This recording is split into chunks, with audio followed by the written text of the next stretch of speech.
Gravar. Bom, pessoal, o tema da aula de hoje de sociologia é criminalidade e a violência, tá? Vamos lá.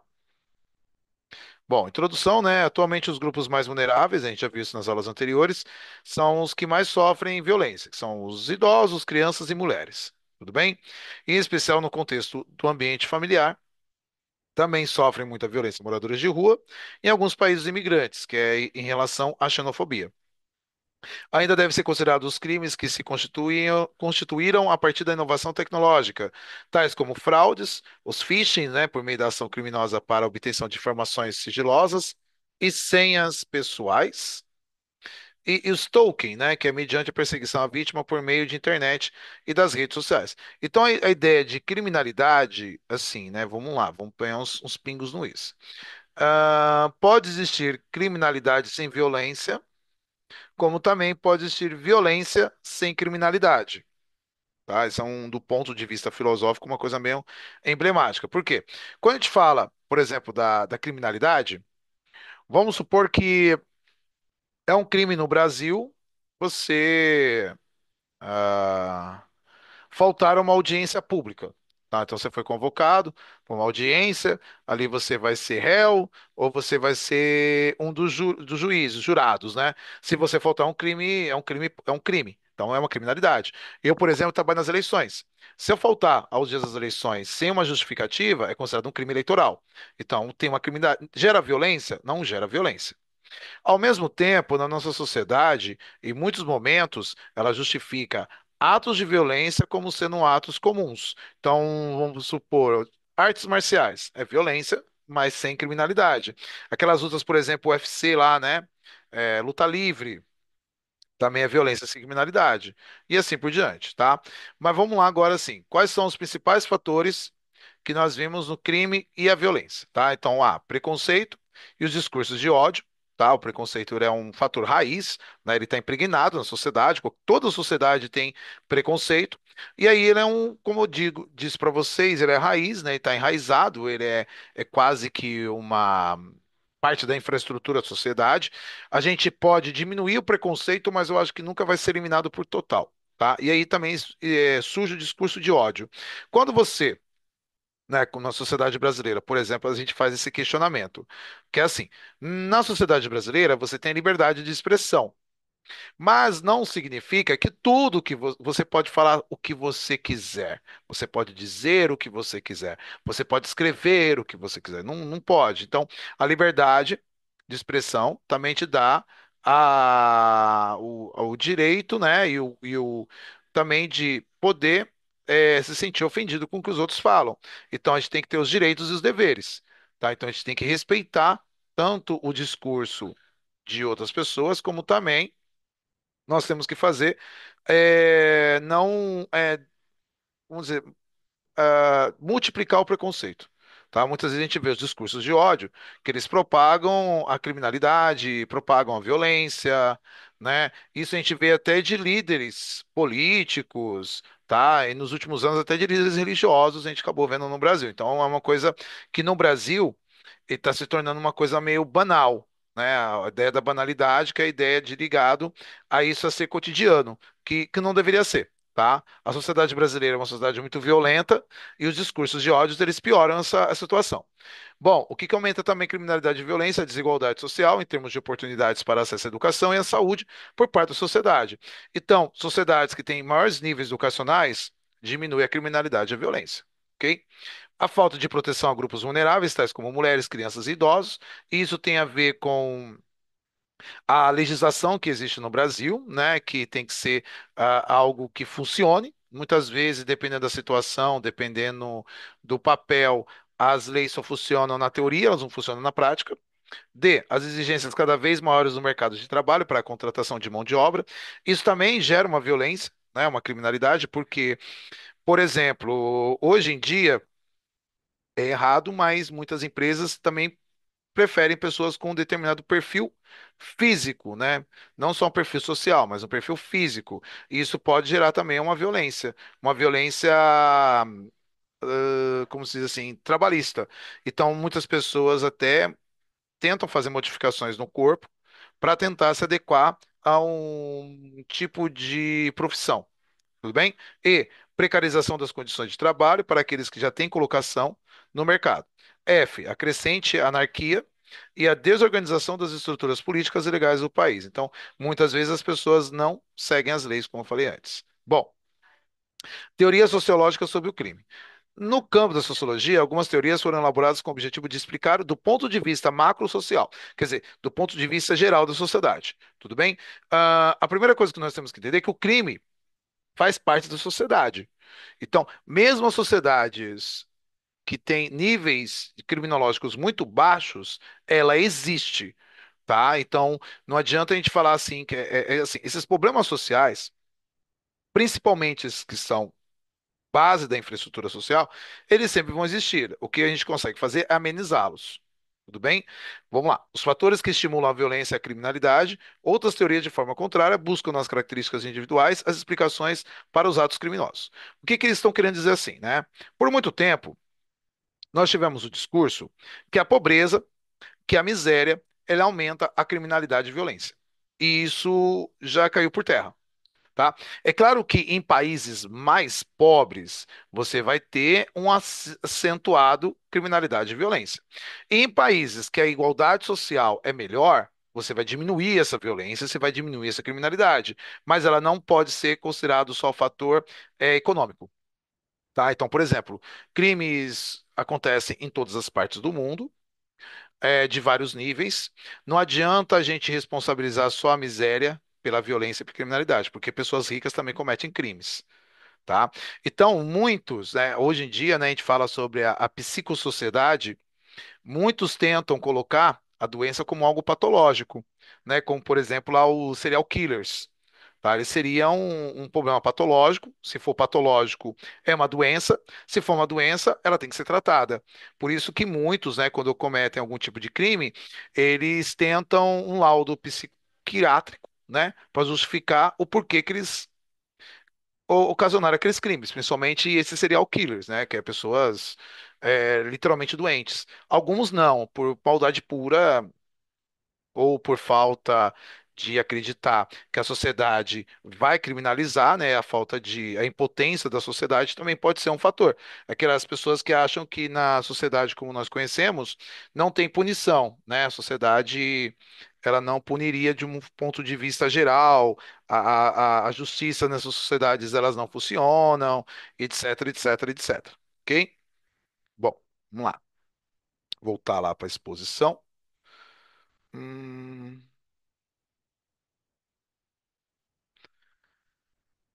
A teoria da associação, né, diferencial ou de aprendizado social. O sociólogo americano Edwin Sutherland mudou o foco da investigação sobre a criminalidade, em oposição aos estudos que miravam grupos vulneráveis socialmente. Ele buscou compreender os crimes de colarinho branco, geralmente associados a crimes econômicos, tá? Quase sempre são políticos que são envolvidos nesse tipo de crime.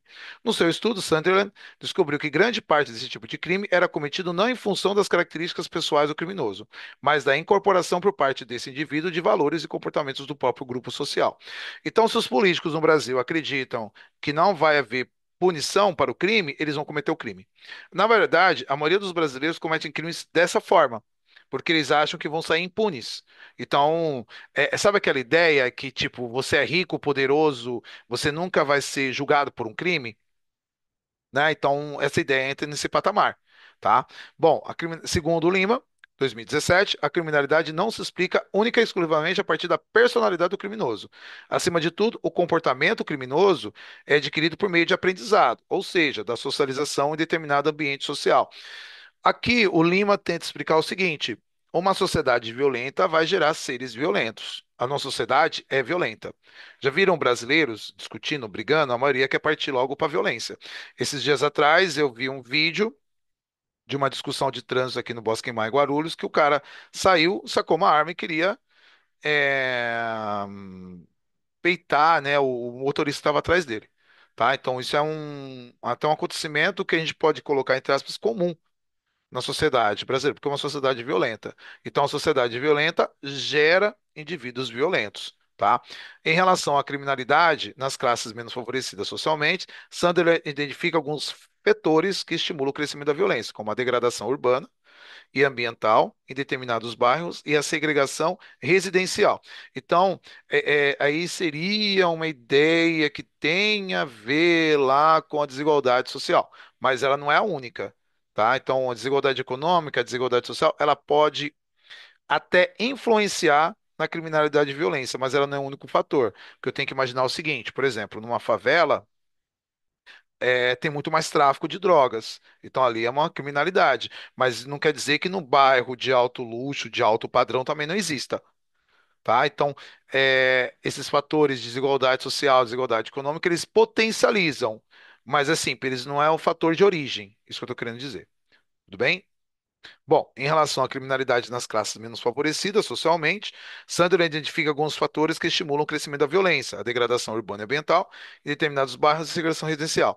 E aqui nós vemos um fator, né? Por exemplo, uma favela no Rio de Janeiro, é muito comum, cenas que provavelmente todo mundo já viu no jornal, na internet, de uma batida policial atrás de criminosos. Só que até crianças são ali muitas vezes colocadas nessa linha de tiro. Então, isso aí é uma criminalidade, tá? E uma violência, tá? Está estampada aí. A violência, por exemplo, esse policial olhando o beco aqui, um monte de criança descendo com a mão levantada para cima.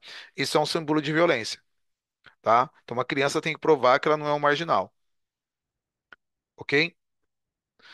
Teoria do autocontrole.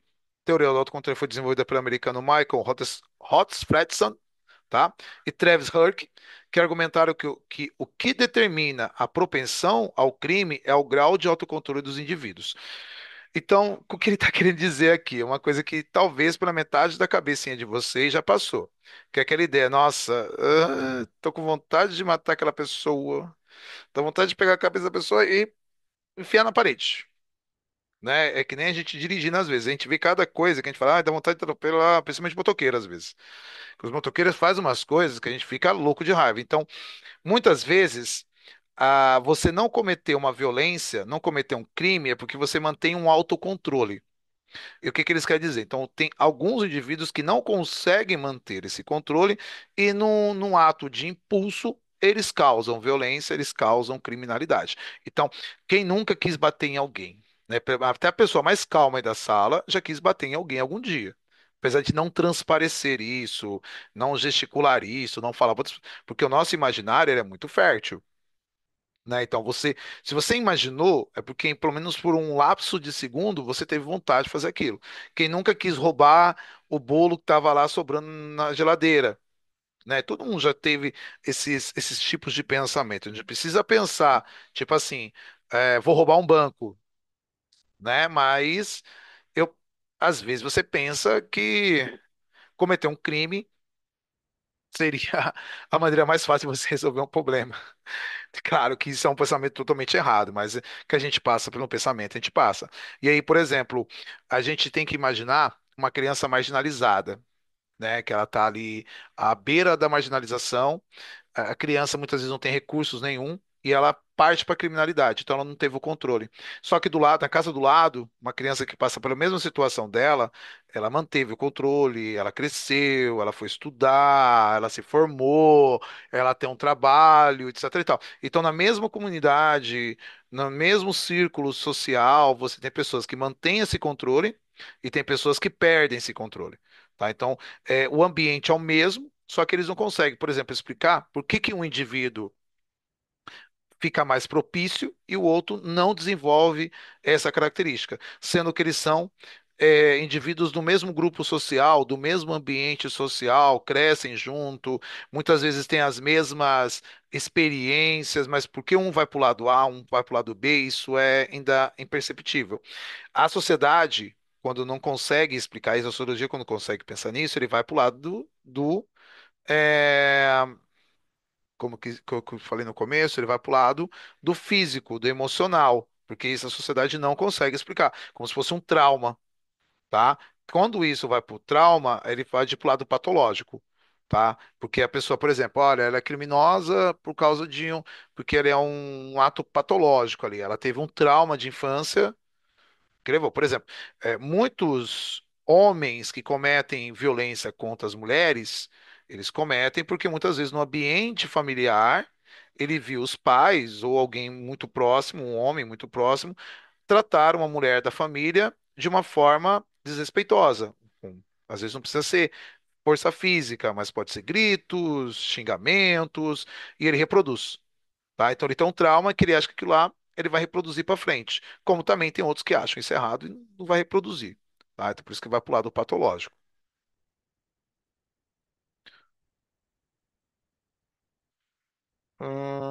Vamos lá. Para os autores, os indivíduos aprendem a controlar a impulsividade no ambiente familiar. Ainda eles estabeleceram uma relação muito grande entre a natureza humana, que implica o egoísmo e a vontade de cada indivíduo de buscar seus próprios interesses, e a socialização. Então, o egoísmo também pode levar à criminalidade e à violência. Tá? Já que esta pode fazer com que sejam incorporados valores menos egoístas e a empatia com o interesse de outras pessoas. Aí, a ideia da empatia, quando eu sempre falo sobre isso, eu lembro da religiosidade. Então, pessoas que vão à igreja com mais frequência, que frequentam uma religião com mais frequência, elas têm tendência a controlar melhor esses impulsos, ter esse autocontrole. Porque na igreja, né, nas religiões, elas desenvolvem muita empatia, a você tratar as pessoas, você ser uma pessoa bondosa. Então, isso com certeza diminui o grau de violência. Então, pessoas que frequentam religiões com frequência, elas tendem a ser menos violentas, ter menos criminalidade, tá? Claro que isso não elimina, tendem a ser, tá? Bom, dessa forma, para os autores, uma das condições necessárias para a diminuição da criminalidade é a estrutura familiar, ou seja, supervisão parental. A maioria das pessoas que cometem crime começam na adolescência e os pais não sabem, tá? Então, para que as crianças desenvolvam autocontrole, elas precisam de pais que observem o seu comportamento. Isso aí, principalmente do ponto de vista patológico. Algumas crianças, né, eu dou aula já há 20 anos, a gente percebe já na adolescência pessoas que têm pensamentos distorcidos que levam elas a cometerem crimes. Ou não, tá? Principalmente na escola pública, a gente vê ali uma má conduta.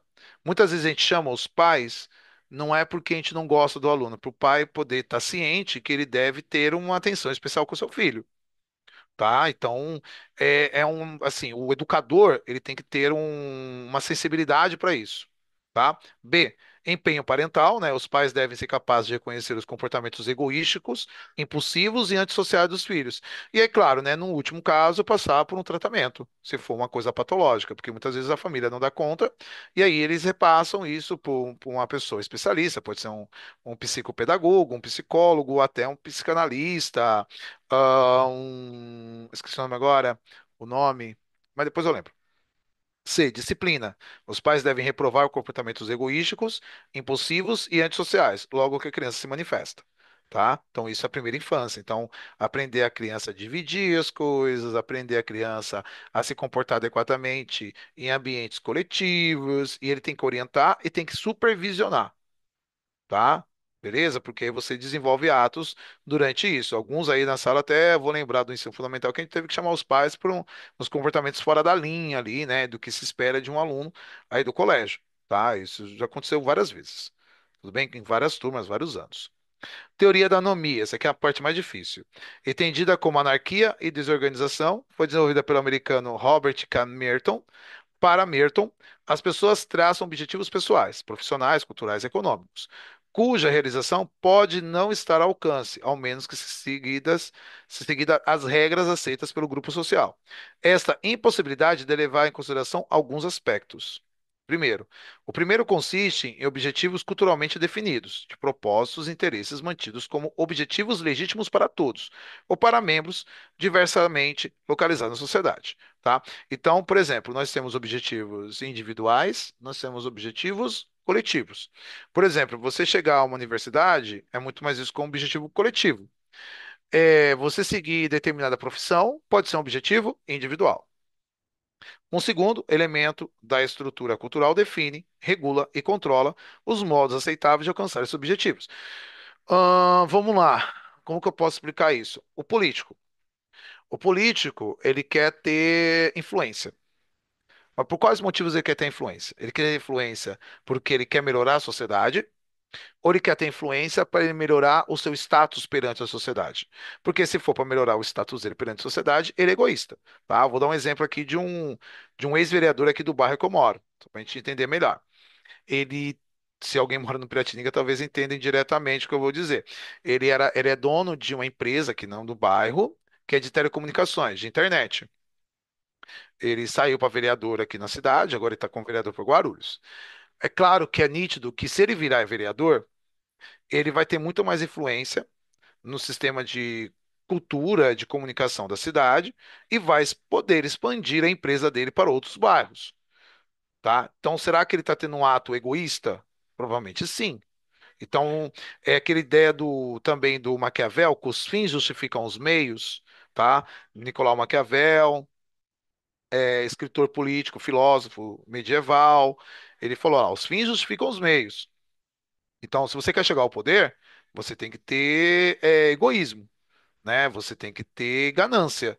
Só que, por exemplo, muitas vezes, para você se tornar uma pessoa rica, você tem que entender que pessoas estão ficando empobrecidas com a sua riqueza. E você não pode se importar com isso, porque se você se importar com isso, você nunca vai crescer, né? Então, essa ideia do egoísmo, da anomia, seria uma coisa meio patológica. Como que a gente vai lidar com isso? Na infância, porque quando a pessoa começa a desenvolver esses traços de personalidade. Então, a gente conhece pessoas que são egoístas, né? A gente conhece pessoas que têm mais empatia. Ter empatia é um dos fatores que vai diminuir essa criminalidade, tá? E assim por diante. Tá no último slide já, tá? Que esse slide é mais complexo.